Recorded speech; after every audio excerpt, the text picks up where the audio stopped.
Hello friends, welcome. स्वागत है आप सभी के एक बार फिर से आपके अपने यूट्यूब चैनल स्मार्ट स्टडी में। तो साथियों, इस क्लास में देखेंगे सामान्य ज्ञान यानी जीके के टॉप 50 क्वेश्चन को। जीके के 50 क्वेश्चंस देखेंगे जो काफ़ी इंपॉर्टेंट है आपके आने वाले सभी एग्जाम्स के लिए। तो पूरा वीडियो को कंप्लीट देखिएगा, एक भी क्वेश्चन को स्किप मत करना। तो बिना समय गवाए देख लेते हैं कौन कौन से क्वेश्चन है वो। ठीक है, चलिए फिर। साथियों, सभी से रिक्वेस्ट है, प्लीज आप लोग क्लास को लाइक कर दीजिए, शेयर कर देना सभी। ठीक है, नए साथी अगर कोई भी है चैनल सब्सक्राइब कर लेना। देखो, ये रहा पहला क्वेश्चन, निम्नलिखित में से किस ग्रह का अच्छे झुकाव सबसे अधिक है? तो देखिए, इस क्वेश्चन का करेक्ट आंसर क्या आ जाएगा, किस ग्रह का अच्छे झुकाव सबसे अधिक है? तो साथियों, बुध का, मरकरी। बुध आपको याद रखना है, ऑप्शन नंबर बी। आगे देखिए, राजस्थान में ओखा मस्जिद कहाँ है? राजस्थान के किस जिले में ओखा मस्जिद स्थित है, जो काफी प्रसिद्ध है? तो याद रखना, भरतपुर में, राजस्थान के भरतपुर जिले में। Option number C right answer आएगा। आगे देखिए, भारत में कितने हेक्टेयर भूमि पर कृषि की जाती है? तो साथियों, भारत में कितने हेक्टेयर भूमि पर कृषि की जाती है? तो याद रखना, 14.2 हेक्टेयर। ठीक है, 14.2। ऑप्शन नंबर बी करेक्ट आ गया यहाँ। आगे देखिए, पर्ल टावर किस देश में स्थित है? बिल्कुल सुपर फास्ट ये क्लास करवा रहे हैं। देखो, पर्ल टावर किस देश में स्थित है? ठीक है, किस देश में स्थित है? तो याद आपको रखना है, चीन में। चीन आपका राइट आएगा, ऑप्शन नंबर सी। आगे देखिए, कैथोड किरणों में क्या होता है?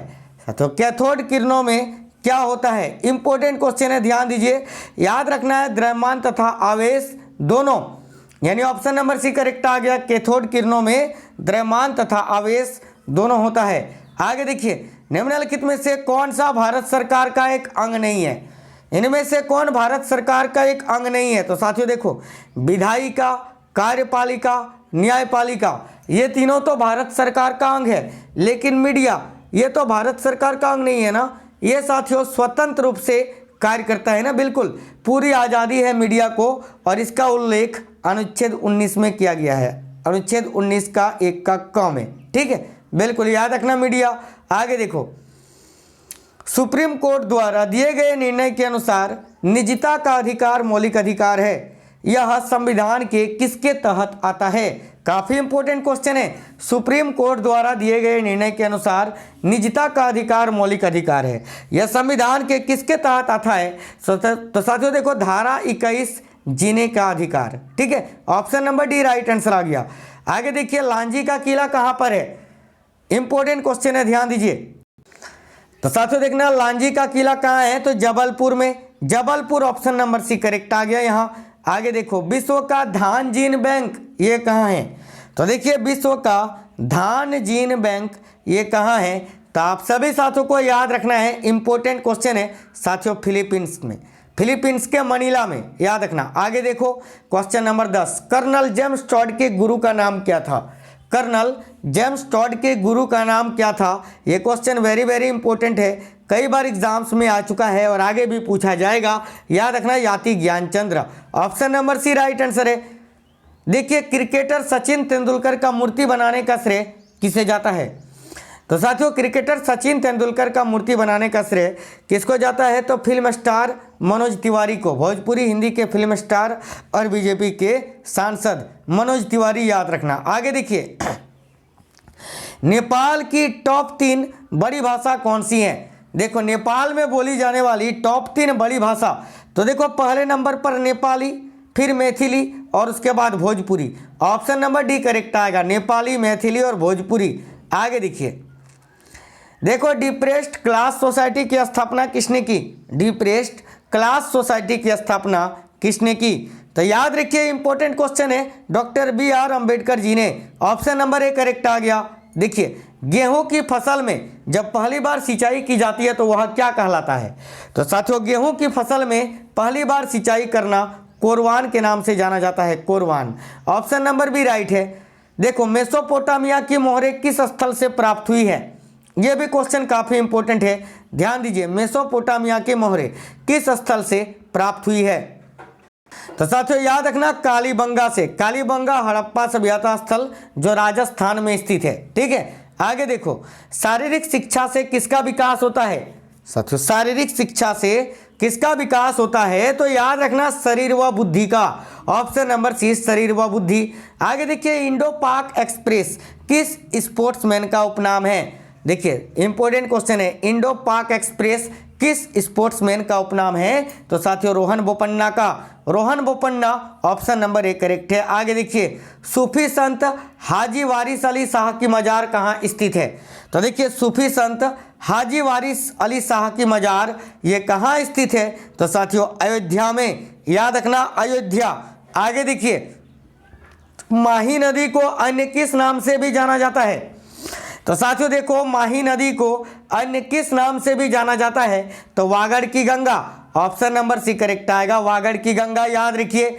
आगे देखिए ऑस्कर पुरस्कार प्रदान किया जाता है किसके द्वारा? तो साथियों ऑस्कर पुरस्कार किसके द्वारा दिया जाता है? तो देखो ऑप्शन नंबर 1 करेक्ट आएगा, national academy of motion picture arts and sciences के द्वारा, ऑप्शन नंबर ए राइट आएगा। आगे देखिए ऐतिहासिक उपन्यास मृगनयनी के उपन्यासकार कौन है? तो साथियों देखो ऐतिहासिक उपन्यास मृगनयनी के उपन्यासकार कौन है? तो जरूर याद रखना है सभी को। देखो यहाँ सभी साथी Vrindavan Lal Verma, option number 1 correct आ गया। देखिए आगे नाबार्ड का पूर्ण रूप क्या है? साथियों नाबार्ड एक बैंक है जो ग्रामीणों को ऋण देता है। इसका फुल फॉर्म क्या है? तो National Bank for Agriculture and Rural Development, option number B correct आएगा। आगे देखिए लोक सेवा दिवस हर वर्ष कब मनाया जाता है? तो साथियों देखो लोक सेवा दिवस प्रत्येक वर्ष 12 अप्रैल को मनाया जाता है, ऑप्शन नंबर 1 करेक्ट आएगा 12 अप्रैल को। आगे देखिए किस भारतीय क्रिकेटर को आईसीसी 2018 की सर्वश्रेष्ठ महिला खिलाड़ी के रूप में चुना गया था? तो याद रखना स्मृति मांधना को, ऑप्शन नंबर सी करेक्ट आ गया स्मृति मांधना। आगे देखो हाल ही में अंडमान निकोबार द्वीप समूह के द्वीपों का नाम बदला गया है, जहां रॉस द्वीप का नाम क्या है? देखिए हाल ही में अंडमान निकोबार द्वीप समूह के द्वीपों का नाम बदला गया है, जहां रॉस द्वीप का नया नाम क्या है? तो याद रखना सुभाष चंद्र बोस, नेताजी सुभाष चंद्र बोस द्वीप, ठीक है। आगे देखिए क्वेश्चन, हाल ही में किस शहर में भारत की पहली प्राइवेट मानव रहित विमान फैक्ट्री आरंभ हुई है? तो साथियों देखो हाल ही में किस शहर में भारत की पहली प्राइवेट मानव रहित विमान फैक्ट्री आरंभ हुई है? तो भोपाल में, भोपाल आपका राइट आ गया, ऑप्शन नंबर ए। आगे देखिए किस पेशवा के अबोध होने के कारण मराठा राज की देखरेख बड़ा भाई यानी बार भाई नाम की 12 सदस्यों की एक परिषद करती थी? ध्यान दीजिए इंपॉर्टेंट क्वेश्चन है। देखिए तो याद रखना है Madhavrao Narayan, option number C correct आ गया। आगे देखिए दक्षिण भारत में चिश्ती सिलसिले की नींव रखने वाला कौन था? साथियों देखिए दक्षिण भारत में चिश्ती सिलसिले की नींव रखने वाला कौन था? तो शेख बुरहानुद्दीन गरीब, ऑप्शन नंबर ए आपका राइट आंसर आ गया यहाँ। आगे देखिए चंगेज खान का मूल नाम क्या था? तो साथियों देखो चंगेज खान का मूल नाम क्या था? याद रखना काफी इंपॉर्टेंट क्वेश्चन है, तेमुचिन, ये नाम याद रखना तेमुचिन, ठीक है। क्वेश्चन नंबर 30 ये रहा स्क्रीन पर, किस सल्तनत कालीन शासक को मिन्हाज ने हातिम ताई 2 की संज्ञा दी है? बताइए किस सल्तनत कालीन शासक को मिन्हाज ने हातिम ताई 2 की संज्ञा दी? देखो करेक्ट आंसर आएगा कुतुबुद्दीन ऐबक, बिल्कुल गुलाम वंश के संस्थापक कुतुबुद्दीन ऐबक को। आगे देखिए क्वेश्चन, साथियों दिल्ली का वह सुल्तान जो दान दक्षिणा के बारे में काफी ध्यान रखता था और इसके लिए एक विभाग दीवान खैरात भी स्थापित किया था, वह कौन था? तो याद आपको रखना है, यहाँ देखो Firoz Shah Tughlaq, option number B correct आ गया।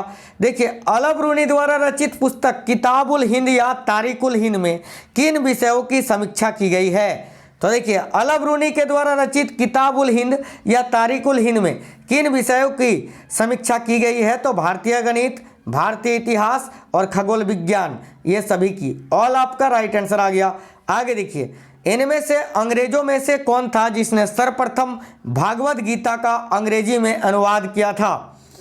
तो साथियों याद रखना कौन से अंग्रेज थे जिन्होंने भागवत गीता का प्रथम अंग्रेजी भाषा में अनुवाद किया था? चार्ल्स विल्किंस, चार्ल्स विल्किंस यहाँ करेक्ट आ गया, ऑप्शन नंबर सी। आगे देखिए कालिदास की किस कृति की गिनती विश्व की 100 प्रसिद्ध साहित्यिक कृतियों में होती है? तो साथियों याद रखना अभिज्ञान शकुंतलम, ठीक है। कालिदास की किस कृति की गिनती विश्व की 100 प्रसिद्ध साहित्यिक कृतियों में होती है? तो अभिज्ञान शकुंतलम। आगे देखिए कलिंग नरेश खारवेल किस वंश से संबंधित थे? तो साथियों देखो कलिंग नरेश खारवेल किस वंश से संबंधित थे? चेदी वंश से, चेदी वंश करेक्ट आ गया ऑप्शन नंबर सी। आगे देखिए, मौर्य उत्तर काल में किसने भारत के उत्तरार्ध में अपने पुत्र के हाथों में राजसथा सौंपकर बौद्ध भिक्षु हो गया था?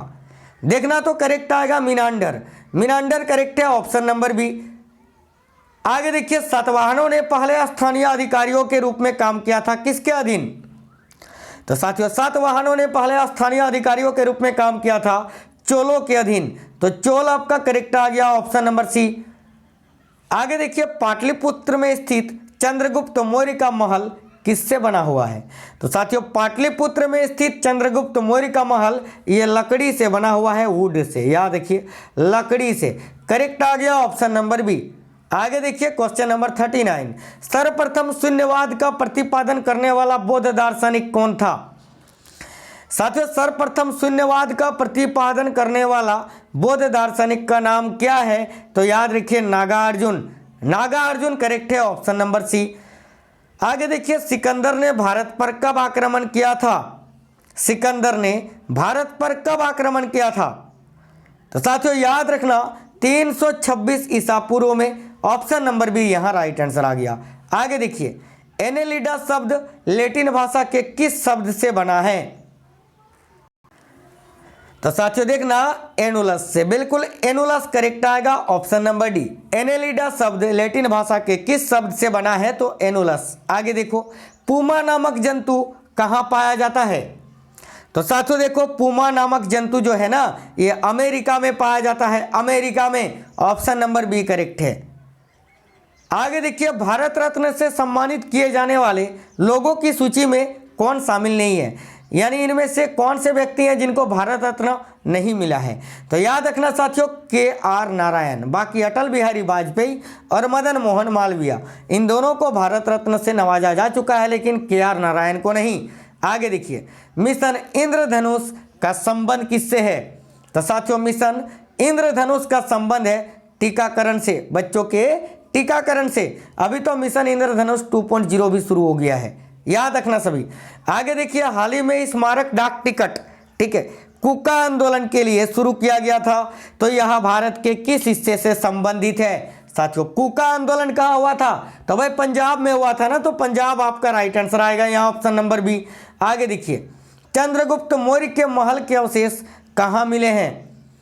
तो देखो, चंद्रगुप्त मौर्य के महल के अवशेष कहाँ मिले हैं? तो कुम्हरार यानी पटना से। अभी मैंने बताया पाटलिपुत्र में, ठीक है साथियों, जो लकड़ी से बना हुआ है। तो ऑप्शन नंबर सी आपका करेक्ट है। आगे देखिए, क्वेश्चन ये रहा, अशोक का अपने शिलालेखों में सामान्यतः जिस नाम से उल्लेख हुआ है वह कौन सा नाम है? अशोक का अपने शिलालेखों में किस नाम से उल्लेख हुआ है? तो साथियों, प्रियदर्शी। प्रियदर्शी करेक्ट आ गया ऑप्शन नंबर बी। आगे देखिए, क्वेश्चन नंबर 48, निम्न में से किसने रूस में लाल सेना का गठन किया था? तो साथियों देखो, रूस में लाल सेना का गठन किसने किया था? तो ट्राट्स्की ने। ऑप्शन नंबर ए करेक्ट आएगा, ट्राट्स्की। बिल्कुल करेक्ट आ गया ऑप्शन नंबर ए। आगे देखिए, दीनदयाल अंत्योदय योजना किस क्षेत्र के साथ जुड़ी हुई है? तो साथियों देखना, दीनदयाल अंत्योदय योजना किस क्षेत्र के साथ जुड़ी हुई है? तो कौशल विकास से। तो ऑप्शन नंबर ए आपका करेक्ट आ गया साथियों, कौशल विकास से। आगे देखिए, क्वेश्चन नंबर 50, 1880 के बाद किस वर्ष को पृथ्वी के सबसे गर्म वर्ष के रूप में माना गया है? तो साथियों, 1880 के बाद 2014 को सबसे गर्म वर्ष के रूप में घोषित किया गया था, और फिर 2014 के बाद 2019 को सबसे गर्म वर्ष के रूप में घोषित किया गया था। ये आपको याद रखना है। तो साथियों, ये थे टॉप 50 क्वेश्चन जो 14 मिनट में मैंने कंप्लीट करा दिया है। अब सभी मिलकर आप लोग क्लास को अपना एक प्यारा सा लाइक कर दीजिए, शेयर करिए जितना ज़्यादा हो सके अपने अपने दोस्तों के साथ इस वीडियो को, और कमेंट करके हमें ये ज़रूर बताइए कि आपको ये क्लास कैसा लगा है, ये क्लास कैसा है, क्वेश्चन कैसे थे, ये आप हमें कमेंट बॉक्स में कमेंट करके जरूर बताइए। तो साथियों, मिलते हैं नेक्स्ट क्लास में, तब तक स्वस्थ रहिए, खुश रहिए। जय हिंद साथियों, वंदे मातरम।